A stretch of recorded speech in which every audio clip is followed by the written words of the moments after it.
Yes, I am so close to beating her. All I have to do now is one more flame wheel and... Miltank, use milk drink. Wait, what? Are you kidding me? Miltank, use attract. What? Are you f***ing kidding me? Miltank, use rollout. Wait, what?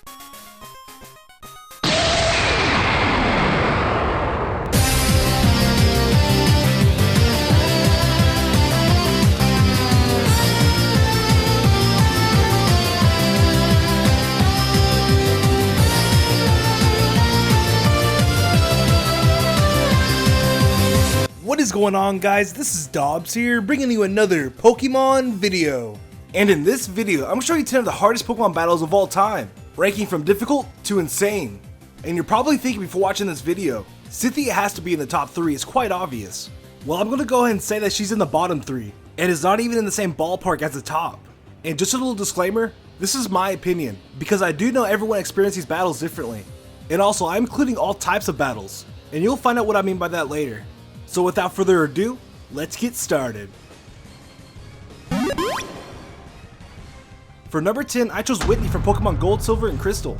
Now what makes Whitney so dang powerful is of course her Miltank. This is a Pokemon that has nearly 3 100 base stats, and in this early of the game, you were lucky to have one high stat of 80. And not only that, Miltank was a normal type, which has only one weakness, fighting. I mean, you could use your Rock Smash, but that did virtually nothing. So generally you have to use your highest level Pokemon, which was of course your starter. But guess what? Your starter had an 87.5% chance of being a male. So Attract was a very big problem, because Miltank was always a female. But Attract wasn't even the start of it. Miltank had Stomp, Rollout, Milk Drink, and even Super Potions, which was a very trolly set for a very powerful Pokemon. So since it's practically impossible to one-shot her, or hit her to 50% for that matter, she pretty much will troll you to death. High stats, great recovery, and even little weaknesses all makes Whitney worthy for number 10 on this list. But that's not even close to what number 1 is. Not by a long shot. For number 9, I chose Cynthia. Cynthia is arguably one of the toughest Pokemon trainers to battle in a Pokemon game, and there's a good reason for that. At the time, she had the highest level Pokemon ever seen, and not to mention her Pokemon had insane move pools. Not only that, her Pokemon had very few weaknesses, Spiritomb having virtually 0, and Garchomp, her most powerful Pokemon, only having 2. Speaking of Garchomp, that Pokemon was a monster. Never have I ever been tested for my battling skills until I met that thing. Oh, and did I mention Garchomp had max IVs? And on top of that, a Citrus Berry? So even if you got that Garchomp down to low health, it will eat his berry and then retaliate with a Giga Impact. It was a force not to be reckoned with. And for those reasons, I chose Cynthia for number 9. For number 8, I chose the second battle with May in Pokemon Emerald. Just hear me out. According to Worcester, who is a very well-known Pokemon speedrunner, says that this battle is the hardest battle a Pokemon speedrunner will ever face. And here's why. To get a solid time, everything in this battle basically has to go perfectly. Your starter, which is a Marsh Stomp, has to be level 18, leaving it weak to May's Grovyle. The speedrunner then has to set up multiple X speeds and X attacks, and the only opportunity you have to do this is when you're facing Wingull. But it doesn't stop there. Wingull has 2 devastating moves, Confusion and Growl. Confusion gives you the possibility of a miss, which usually ends in a loss. Growl, on the other hand, ensures that you don't live through Grovyle's attacks, and therefore another loss. It might sound ridiculous, but this is the hardest Pokemon battle a speedrunner will ever face, and that's why it's number 8 on my list. For number 7, I chose Brock for Pokemon Yellow. Now back in the day when there was no internet, Brock was a nasty gym leader to face. I know that you can't catch a Nidoran and evolve it for Double Kick, but you have to remember, this was the very first generation, so knowing what moves Pokemon could learn wasn't a common thing. So facing Brock with a Pikachu and maybe a Caterpie that you caught along the way was very difficult. So knowing all of this, Brock's Onix was a fully evolved Pokemon, and not only that, Onix had one of the most broken moves in the game, Bind. Bind will restrict you from attacking for 2 to 5 turns, which in itself was very frustrating. You would literally need to set up with Tail Whip in order to beat Brock's Onix with Quick Attack, while giving your Pikachu a ton of potions.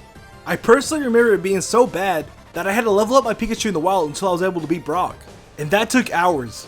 So for those reasons, I chose Brock for number 7. For number 6, I chose Darkrai for Pokemon Mystery Dungeon 2. Now if you ever played any of the Pokemon Mystery Dungeon games, you know this battle was a pain. Getting to Darkrai was probably the toughest part to it. The dungeon you had to climb through had 30 floors, and not only that, the dungeon inhabited fire and ground type Pokemon, so you were vulnerable to long range attacks like Earthquake and Flamethrower. After finally reaching Darkrai, you then have to defeat him, which was very difficult. You have to understand, you were fighting with first evolution Pokemon against a freaking legendary, so this battle is unfair from the start. Usually in this battle, you would find yourself killing all the enemies except for Darkrai, and at that point, you were usually out of moves. But if somehow you did have PP left, you usually missed because Darkrai would always spam his double team, which was very frustrating. The only way it seemed to kill Darkrai was to spam your seeds and hope for the best. And if you lost, well, you have to restart from the very beginning of the dungeon. It was a nightmare. And for that reason, I chose Darkrai for number 6. For number 5, I chose Battle Tower Annabelle from the Gold Symbol Challenge in Pokemon Emerald. Now this is probably the most time consuming / difficult battle to even get to. In order to face Annabelle for the Gold Symbol Challenge, you have to defeat 69 trainers consecutively without losing. Keep in mind that these battles gradually get tougher the higher you go. Once you finally get to Annabelle, she holds very powerful Pokemon, 2 legendaries which are Raikou and Latios, and a Snorlax that knows Curse. Now first of all, Snorlax knowing Curse was a huge problem, and if you don't know what Curse does, for non-Ghost type Pokemon, the Pokemon speed stat will drop by 1 stage, while its attack and defense rise by 1 stage. So basically you had to deal with 2 legendary Pokemon and a Snorlax on steroids, which became a big problem. Not to mention if you lose, you'll have to start from the very beginning and defeat 69 trainers consecutively in order to get a rematch, which wasn't the best feeling. And so for those reasons, I chose Annabelle for number 5. For number 4, I chose Mewtwo for Pokemon Puzzle League. Now I know this isn't your generic Pokemon battle, but since it is 2 Pokemon battling each other, I couldn't resist putting it on this list, because this battle definitely deserves a spot. Now what makes Mewtwo so powerful is his speed and aggressiveness. If Mewtwo has the opportunity to wipe the board clean with combos, he will do it. According to Cards of the Heart, who is one of the best Pokemon Puzzle League players in the world, says that Mewtwo is notorious for playing mind games while facing him. Here, just watch this clip and listen to the non-stop combos, and you'll know what he means.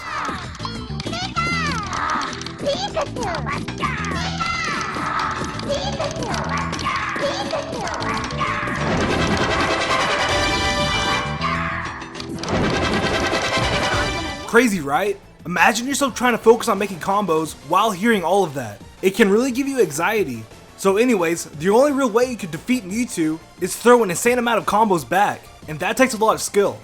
Oh, and did I mention if you lose, you have to go back to Gary, who is the second hardest trainer in the game, and defeat him before even getting a rematch? It's pretty brutal.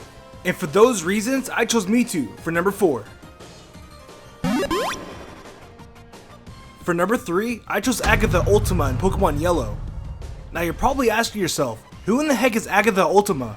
Well, it's a name for a very crazy glitch that, to put it simple, generates a trainer with Pokemon over level 200. This mysterious trainer challenges you with very powerful Pokemon, the Pokemon being Nidoking, Fearow, Ivysaur, Pidgeot, and 2 Magnemites. Oh, and did I mention they are all level 215? Yeah. In order to execute this glitch, you need to battle the 3rd Cube Ball on the Cycling Road. After that, talk to the old man in Viridian City, let him demonstrate how to catch a Pokemon, and then fly to Cinnabar Island. After getting there, just swim up and down the East Coast until you get challenged by a trainer. And then, well, good luck!